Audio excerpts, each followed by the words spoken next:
Estamos chegando na reta final de nossa jornada aqui no Líbano e hoje eu e a Laura estamos indo encontrar com uma pessoa que mora aqui perto de Beirute e que está sendo muito importante em toda a nossa viagem. Eu ainda não tive a oportunidade de conhecê-lo pessoalmente, mas mesmo à distância, ele nos acolheu e nos fez sentir em casa.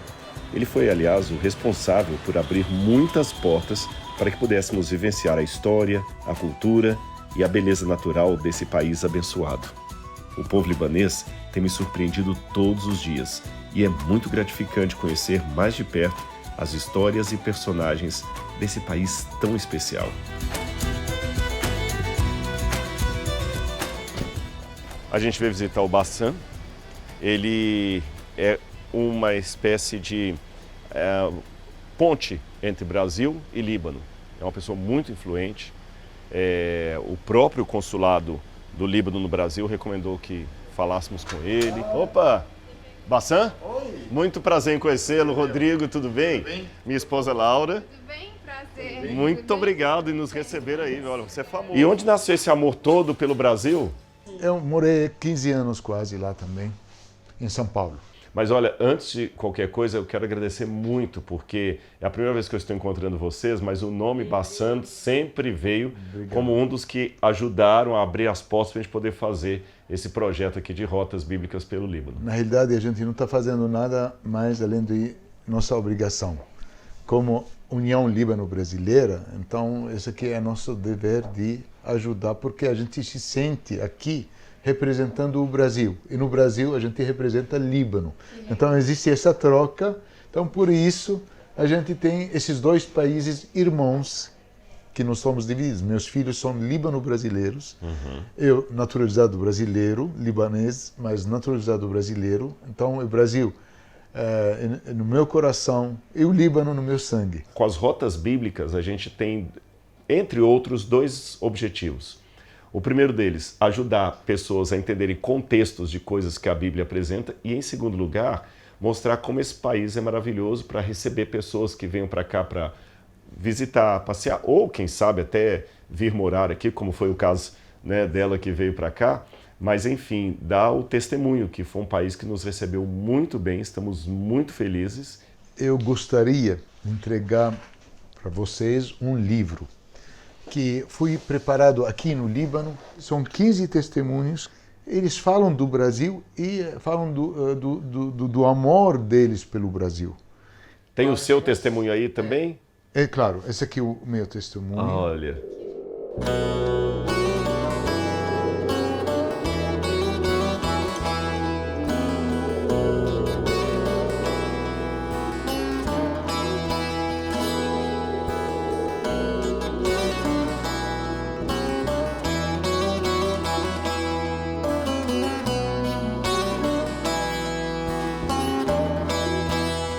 Depois de sermos recebidos pelo Bassam e pela Lisiane, o próprio Bassam organizou um encontro com uma pessoa muito importante do país na cidade de Batrum, que fica a 50 quilômetros de Beirute. E a caminho desse encontro, eu fui surpreendido com uma situação bem inusitada.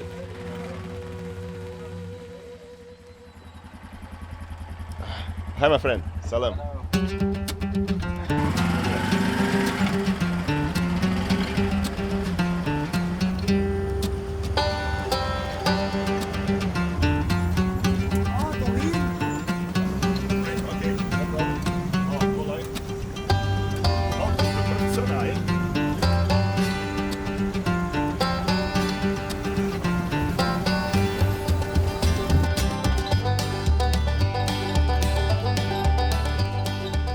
Uma experiência diferente. Estragou. Aí eu tive que empurrar. Ok? É um jeito diferente de andar de tuk-tuk. Agora funcionou. Lady Murphy. Rio Grande.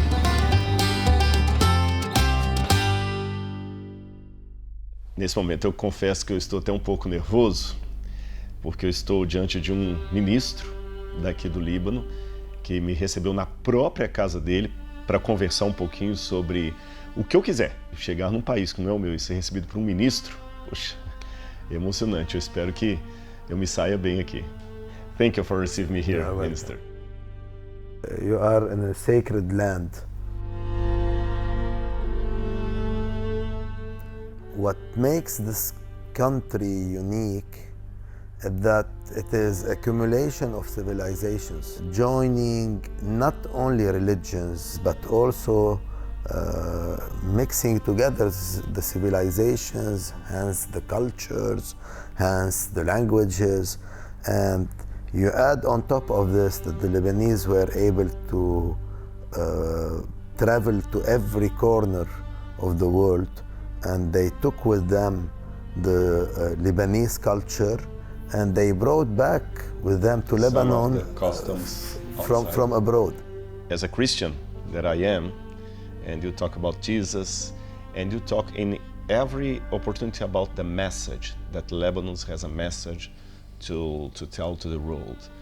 In a few words, which is the message that Lebanon could give the world today?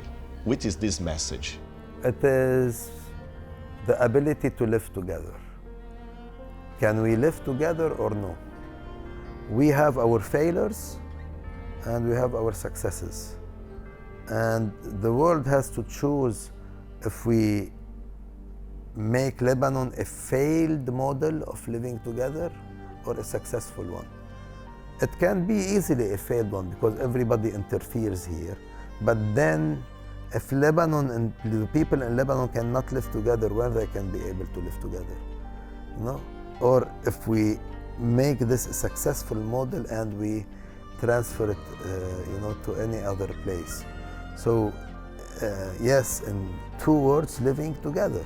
And that was the word of the prayer of Jesus, Father, that may they be one, just like me and you are one. Minister, thank you very much for receiving me here at your home. Welcome. I'm so glad to meet you, and I'm so glad to be in this country. And I hope that your words may be the future of the humankind, to live together, to learn how to live together despite of the difference. Thank you very much. You are most welcome.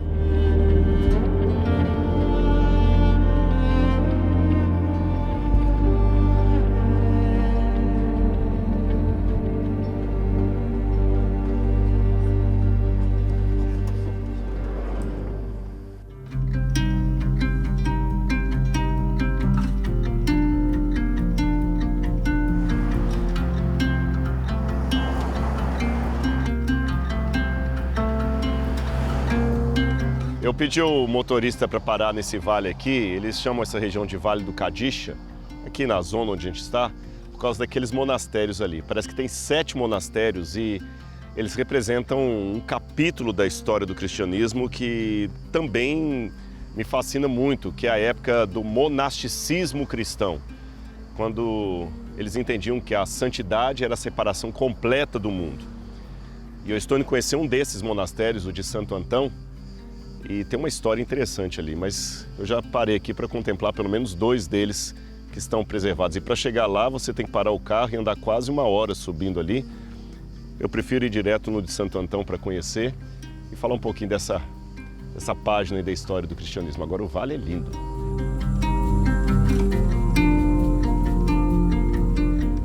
Santo Antão foi uma figura icônica, porque os devotos dele acreditam que ele teve muitas experiências místicas com Deus. O fato é que ele é um cristão ali do 3º para o 4º século de nossa era, e ele vem de uma família muito rica, e um belo dia ele viu uma homilia na igreja, onde o pregador estava falando sobre o encontro de Jesus com o jovem rico. Isso está em Mateus capítulo 19. E o jovem rico teria perguntado a Jesus: Mestre, que farei para herdar a vida eterna? Eu guardo os mandamentos. Aí Jesus falou com ele assim: olha, uma coisa falta a você. Vende tudo que você tem, dá metade aos pobres, depois venha e siga-me. E o evangelho termina dizendo que Jesus ficou triste porque aquele jovem saiu dali desconfortado, porque ele era dono de muitas propriedades. Em outras palavras, ele não queria deixar a vida rica dele para seguir a Cristo. E quando esse sermão foi pregado na igreja, Santo Antão, ou Santo Antônio, que é o mesmo santo, ficou profundamente tocado e pensou: eu não quero ser como esse jovem rico. Eu vou dar tudo que eu tenho para os pobres e vou seguir Jesus. Ele pegou uma irmã dele, deixou para alguns religiosos cuidarem da irmã dele, pegou uma parte da propriedade, entregou para ela, e o resto ele mandou distribuir para os pobres e sumiu no mundo. E virou um cristão eremita. Aí os biógrafos do Santo Antão, dizem que ele teve 3 tipos de batalha. Dizem que a primeira batalha foi uma batalha mental ou espiritual, onde o diabo ficava sempre tentando com sonhos, com tentações. Depois teve um segundo tipo de batalha, que foi uma batalha física, onde ele usava até um cajado ali para poder se livrar do inimigo. E teve um terceiro tipo de batalha ainda, que ele havia tido contra o demônio. E ele chegou a tal estágio da vida dele que ele até colocava um sininho no cajado dele para que se ele cochilasse, o sininho balançasse e ele acordasse, que ele não queria dormir. O fato é que Santo Antão acabou vivendo mais de 100 anos, segundo os biógrafos, acho que ele morreu com 105 anos, e ele inspirou bastante das ordens monásticas. Vou falar um pouquinho mais sobre o estilo das ordens monásticas, mas o que muita gente não sabe é que esse estilo monástico não começou com os cristãos. Começou com um conquistador chamado Alexandre o Grande. Agora, o que tem Alexandre o Grande, o Alexandre Magno a ver com tudo isso, aí eu vou contar aos pouquinhos aí, mas vamos conhecer primeiro o monastério de Santo Antão.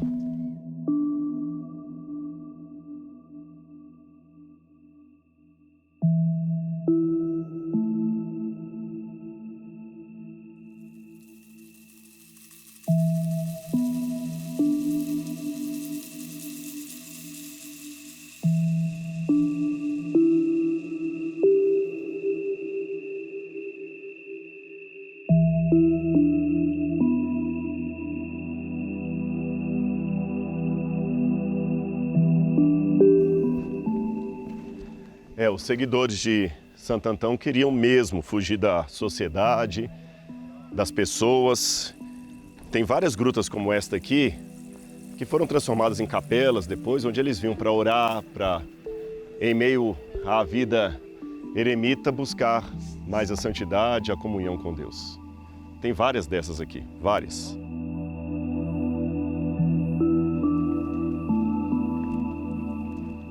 Agora, o que pouca gente sabe é que tudo isso tem a ver também com Alexandre o Grande. O que teria Alexandre como influência da vida monástica? É que Alexandre, ele foi para a Índia e ficou encantado com os homens santos que ele viu na Índia. Homens que estavam acima do mundanismo, das coisas da terra. E Alexandre ficou tão impactado com aquilo que quando ele espalhou a cultura grega para o mundo, ele espalhou também a ideia de um homem virtuoso, como não sendo aquele aristocrata de Atenas, mas aqueles homens da Índia. Aí você tem figuras como Zênon, de Eleia, a fundação do estoicismo, do epicurismo, correntes filosóficas que também queriam valorizar aqueles homens que tinham uma mente acima do mundanismo. Aí vem Orígenes, um líder cristão que também bebeu nessas fontes gregas, e depois de Orígenes, aí vem Santo Antão, São Bento, São Basílio de Cesareia, homens que entendiam que para você ser santo, você tinha que fugir da chamada vida mundana, fugir das cidades, buscar o deserto e procurar Deus apenas na solidão. Uma visão interessante e digna de respeito. Eu, particularmente, penso um pouquinho diferente. Embora o momento da solitude com Deus é importante, claro que é, Jesus às vezes ia para o monte para orar a sós com o Pai, eu entendo que é importante que eu seja um cristão no meio do povo, sabe? Cheiro de pessoas. É muito fácil ser um cristão no deserto, mas é muito importante e essencial ser um cristão no meio da sociedade, testemunhando de Deus, mesmo para pessoas que não acreditam em Deus. É um desafio, mas é essencial a santidade.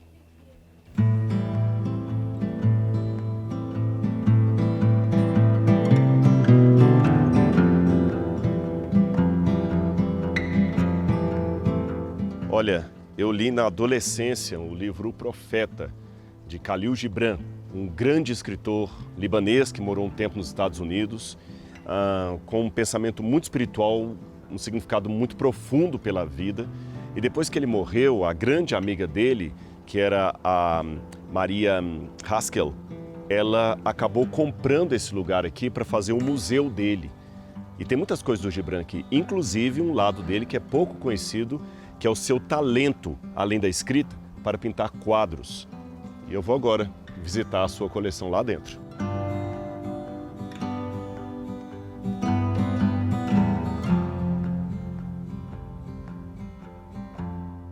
Isso aqui são objetos pessoais da religiosidade dele, crucifixos, e um objeto assim meio forte demais, que é a máscara mortuária deles. Eles costumavam, às vezes, quando a pessoa morria, fazer uma máscara de gesso, um molde do rosto da pessoa morta.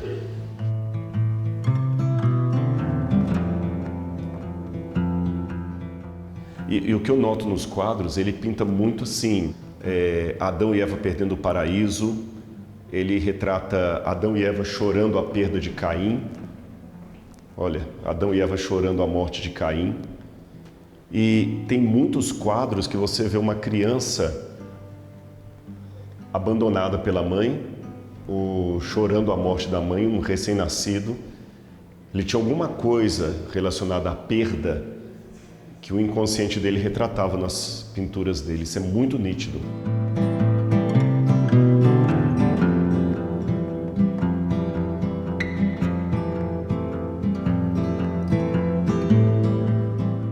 Conhecer a vida e a obra de Khalil Gibran é conhecer uma forma muito interessante de enxergar o mundo, a religião, a fé e o cristianismo.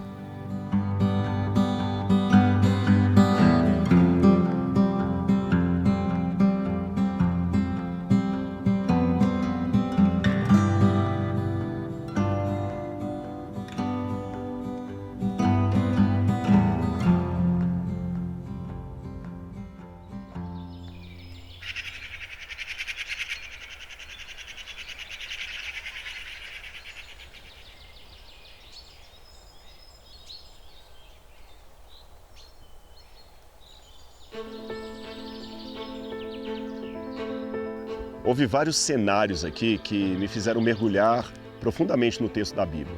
A começar do Museu Nacional de Beirute, porque eu via peças ali que remetiam exatamente ao contexto geográfico, político, social da época que a Bíblia estava sendo escrita.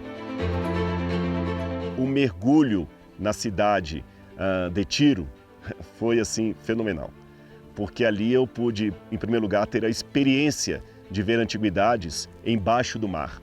Além disso, eu estava vendo ali, face a face, cara a cara, o cumprimento de uma profecia de Ezequiel, capítulo 26. Às vezes, o não achado acaba sendo um encontro. Eu fui a Trípoli, fui ao Suqui, fui à loja de antiguidades, encontrei com aquele comerciante de antiguidades, o Sr. Nabil, que eu conheci no Brasil, mas nenhum deles pôde me dizer onde eu compraria uma moeda original, o ciclo de Tiro. Mas eu consegui, pelo menos, uma réplica naquela loja daquele senhor que ajudou a arqueologia, ainda como leigo, onde ele ajudou a escavar um lugar que era uma pedreira romana. Esse tipo de moeda era usada no Templo de Jerusalém e você tinha de um lado dela o rosto do rei Melkart e do outro lado você tinha a águia romana. Agora, ironia das ironias, foram 30 moedas do ciclo de prata de Tiro, do ciclo do templo, que Judas recebeu para trair Jesus. Aqui que entra o contraditório dessa moeda. O mesmo elemento que era usado para adorar a Deus, foi usado para trair a Deus. Isso é muito curioso. Por isso, aquilo que para muitas pessoas é apenas uma moeda antiga, ou uma cópia de uma moeda antiga, para mim é um baú cheio de tesouros, de informações e de cenários que me levam a refletir sobre o passado e tirar lições para o presente. De tudo que eu poderia resumir aqui, das passagens bíblicas, do contexto no qual eu li a Bíblia Sagrada, a oportunidade que eu tive de ler a Bíblia em loco, usando o cenário como ambiente, se tem uma coisa que eu posso levar para mim, é a estupidez da guerra. Porque, falando bem assim, de coração aberto, conhecendo Israel e muitos israelenses como eu conheço, conhecendo a Palestina e muitos palestinos como eu conheço, e aqui tendo a oportunidade de conhecer tantos libaneses e sírios, eu não consigo entender por que eles estão em guerra. Chego quase a dizer, a arriscar o palpite, que a guerra, na verdade, não é entre os povos. É entre um grupo, uma elite, que quer convencer os demais que eles são inimigos, que eles têm que se odiar. E sabe, já que eu tive a oportunidade de ler a Bíblia em vários lugares onde eu estive aqui, eu precisava ler a Bíblia aqui também. Já que eu estou cercado de cedros do Líbano, a árvore tão famosa que quantas vezes eu imaginei como seria, a árvore que estampa o símbolo do país na bandeira do Líbano, é nesse lugar que eu acho muito propício ler a promessa de Deus que está no Salmo 92, verso 12. Ali é dito: o justo florescerá como a palmeira, crescerá como o cedro do Líbano. E Jesus um dia disse: bem-aventurados são aqueles que têm fome e sede de justiça, porque eles serão fartos. Sabe, eu estou num mundo caótico, mas ainda estou aguardando a justiça de Deus. Ela virá. Ela virá.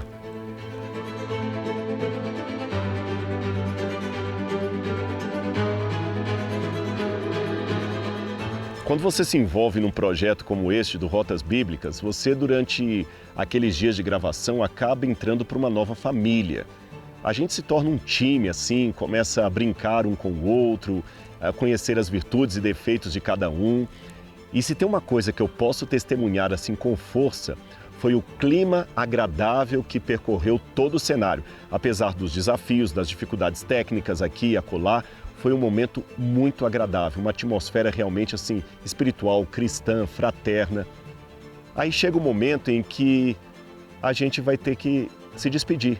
Cada um volta para sua casa no Brasil e dá um misto assim de tristeza com saudade, com melancolia, sabe? Nostalgia.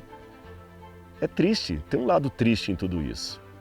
Mas também tem um lado feliz, porque esse projeto está sendo fechado com chave de ouro, fruto de uma bênção de Deus. Também está me dando um momento de alegria porque esse projeto agregou experiências à minha vida que eu vou levar para sempre. E mais, eu posso saber que aqui é apenas o começo de uma parceria que ainda vai continuar. Nós temos muita coisa para explorar da história desse livro maravilhoso. Deste modo, eu acho que o correto não é dizer adeus, mas apenas até logo, ou até a nossa próxima rota bíblica, porque junto com essa equipe e com a guia de Deus, o Rotas Bíblicas ainda vai longe, muito longe. Nosso interesse é chegar até o céu.